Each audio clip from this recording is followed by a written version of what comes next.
Merci, messieurs, mesdames, bienvenue sur Web Télévision. Nous sommes très ravis de nous avoir choisis. Voilà, nous sommes très ravis d'être abonnés à notre chaîne. Merci infiniment. Nous sommes d'actualité, vendredi 23 février 2024. Vous le savez, la situation sécuritaire continue à animer la plupart de nos papiers. Vous le savez, nous allons devoir revenir sur ces affrontements qui ont lié dans la nuit d'hier, jeudi à ce vendredi. C'était à partir de 20h. Jusqu'à 1h du matin où les affrontements ont lié voilà, à Massissi, plus précisément autour de la cité des Saké. En tout cas, les rebelles du M23 ont tenté par tous les moyens pour devoir contourner donc, les forces armées de la République démocratique du Congo pour vouloir s'emparer de la colline de Momatia pour devoir occuper la cité stratégique des Saké, mais ça n'a pas tenu. En tout cas, les Rwandais, la force rwandaise, c'est comme ça qu'il faut appeler les M23, a été pourchassé par les jeunes résistants patriotes Ouazalendo et l'armée loyaliste, voilà, les forces armées de la République démocratique du Congo, c'est ce qu'il faut retenir.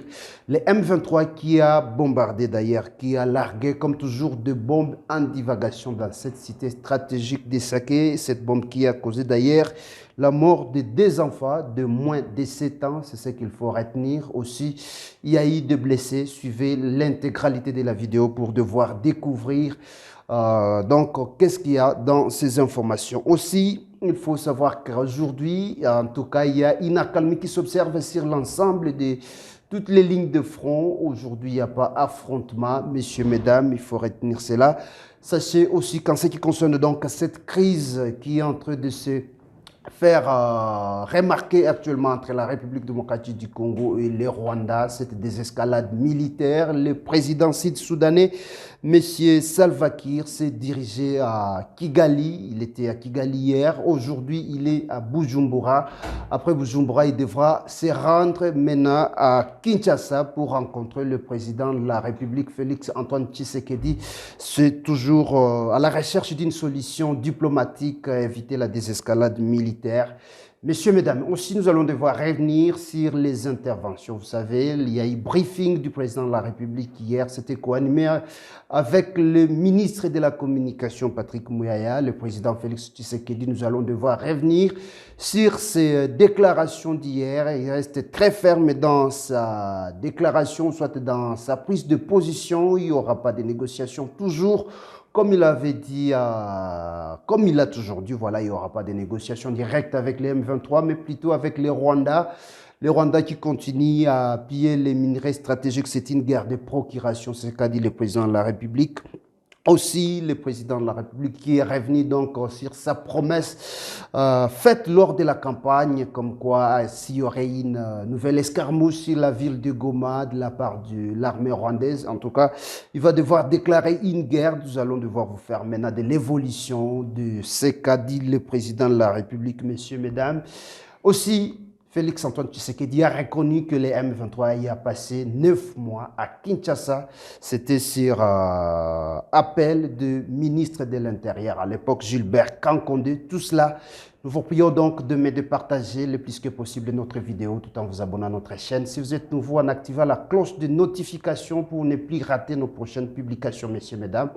Également, n'oubliez pas de nous laisser un petit commentaire pour devoir nous encourager afin de vous produire un travail de qualité. Vous le savez, nous apprenons chaque jour, comme vous apprenez aussi chaque jour dans votre domaine, messieurs, mesdames. C'est parti, vendredi 23 février 2024. Il faut savoir qu'aujourd'hui, donc, il y a une accalmie qui s'observe sur l'ensemble des lignes de front, en commençant par Nyiragongo, Massissi, aussi Rutshuru. En tout cas, il n'y a pas affrontement ce vendredi, il n'y a pas affrontement signalé jusque-là.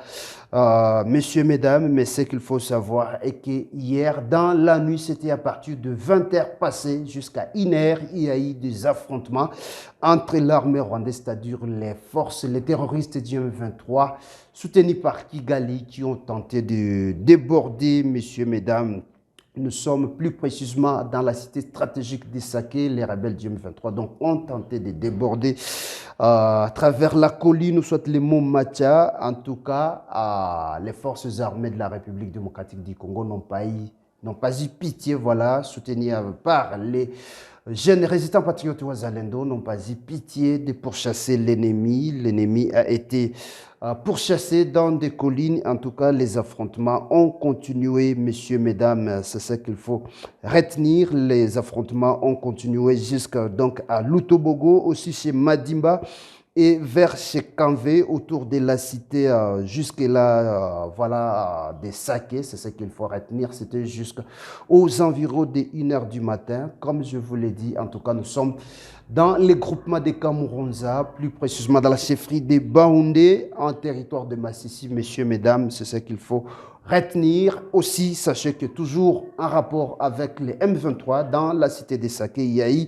des enfants qui sont âgés de 7 ans, qui ont trouvé la mort, voilà, des enfants, et une mère de même famille qui ont perdu la vie suite au bombardement, suite aux bombes larguées par les rebelles du M23 au quartier Mayuta, messieurs, mesdames, qui a été visé, donc c'est ce quartier qui a été visé par ces rebelles du M23 soutenus par Kigali, voilà ce qu'il faut retenir, soutenu par Kigali aussi et Kampala, c'est ce qu'il faut retenir. Donc, par rapport aux affrontements qui ont lieu dans la nuit d'hier jeudi à ce vendredi 23 février 2024.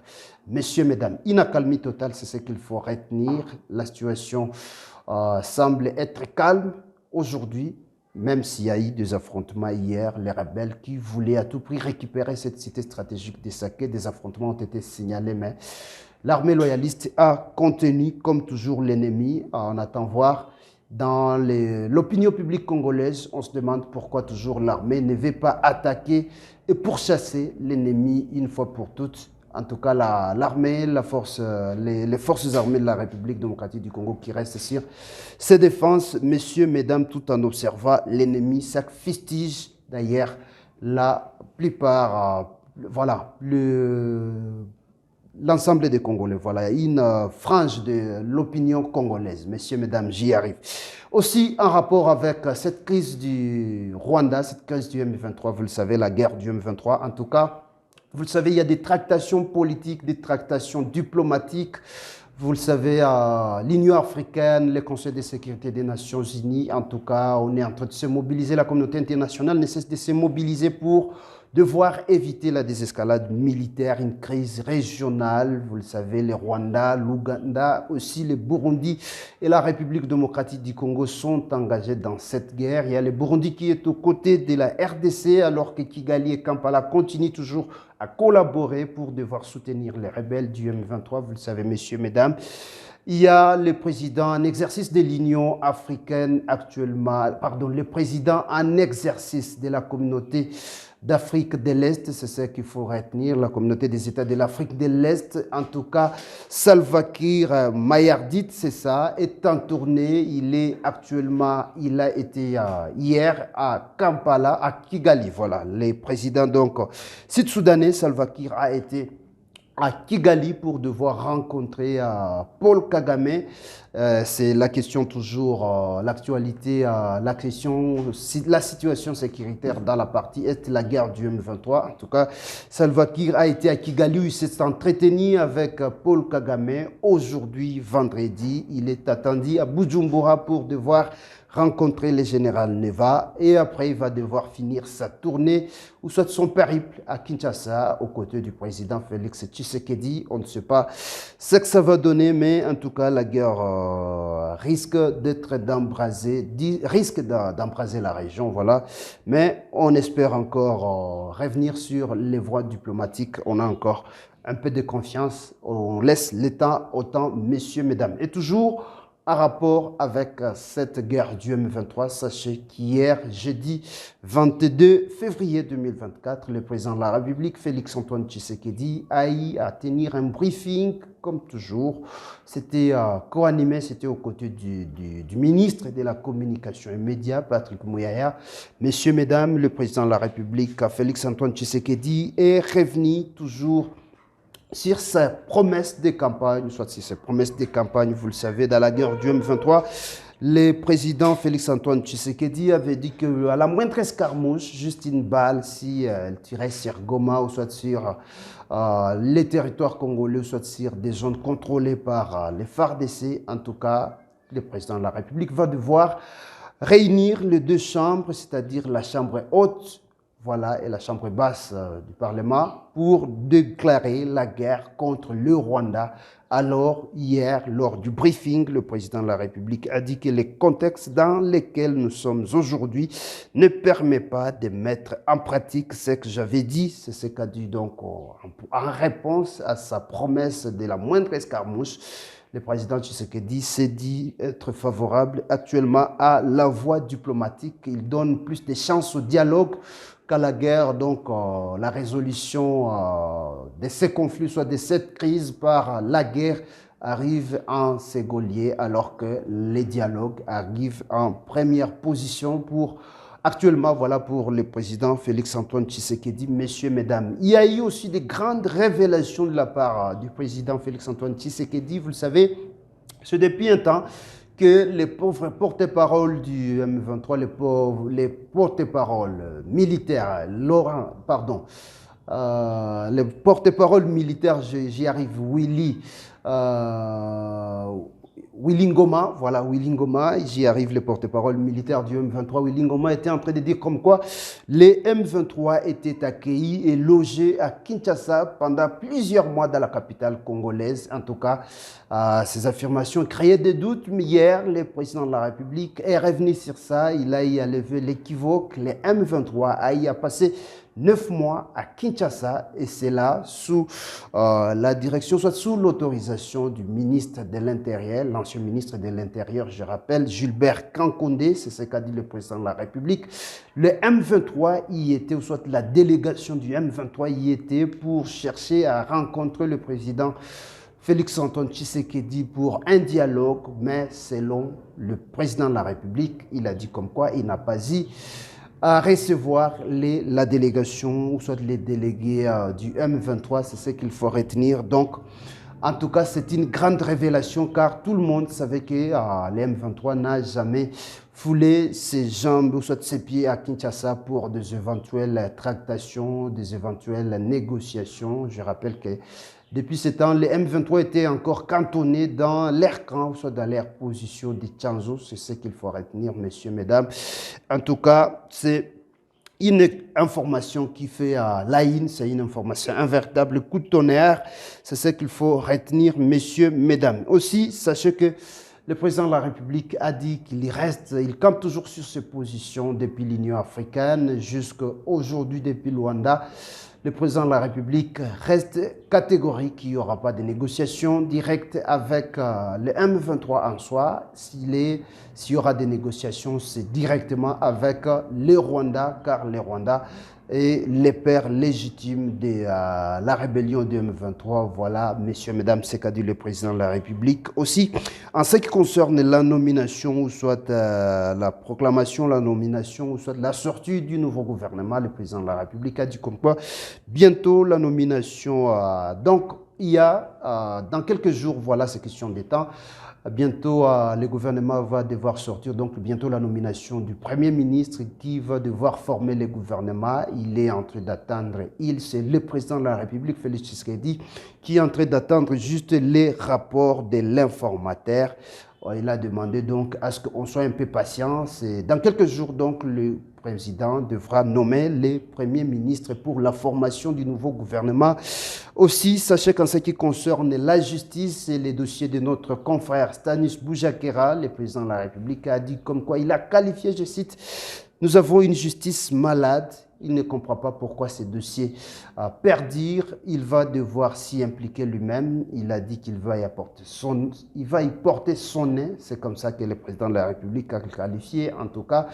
Et cela aussi a laissé beaucoup de questionnements au sein de l'opinion publique congolaise. On ne comprend pas comment est-ce que le président de la République peut prendre pareille position, peut qualifier la justice de la RDC d'une justice malade, car il est le garant de la nation, des institutions, il est le garant de la nation. Voilà.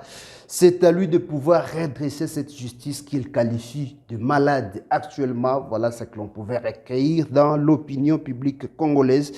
Aussi, sachez que le président de la République a eu à faire une promesse. La RDC a l'ambition d'organiser la CAN, la Coupe d'Afrique des Nations 2029. Voilà un peu ce que la rédaction de WAB Info Télévision a tiré, messieurs, mesdames, ce que la rédaction a prévu de voir partager avec vous, voilà, pour ce vendredi 23 février 2024, messieurs, mesdames, en ce qui concerne donc l'actualité. Si vous venez à peine de nous prendre, sachez, messieurs, mesdames, qu'il y a une accalmie qui s'observe aujourd'hui sur l'ensemble des lignes de front après des violents affrontements qui ont lié hier, jeudi, jusqu'à aujourd'hui, à vendredi. Dans la nuit, c'était à partir de 20h jusqu'à 1h du matin.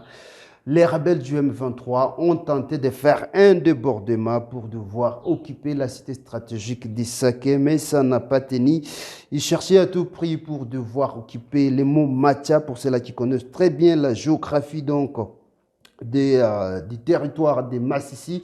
Ça n'a pas tenu, ils ont été pourchassés jusqu'à Blutobogo, aussi chez Madimba, vers Sheka Kanvé. Voilà, autour donc de la cité des Saké, messieurs, mesdames. Il y a aussi des bombes qui ont été larguées sur cette cité qui a causé la mort de 2 enfants et une mère, des enfants de moins de 7 ans, je rappelle, donc des enfants mineurs et leur mère, je rappelle, d'une même famille, messieurs, mesdames, au quartier de Mayuta. Voilà, Mayuta, c'est ce qu'il faut retenir, messieurs, mesdames. Aussi, nous sommes revenus sur cette tournée diplomatique du président soudanais Salva Kiir qui a commencé à Kigali.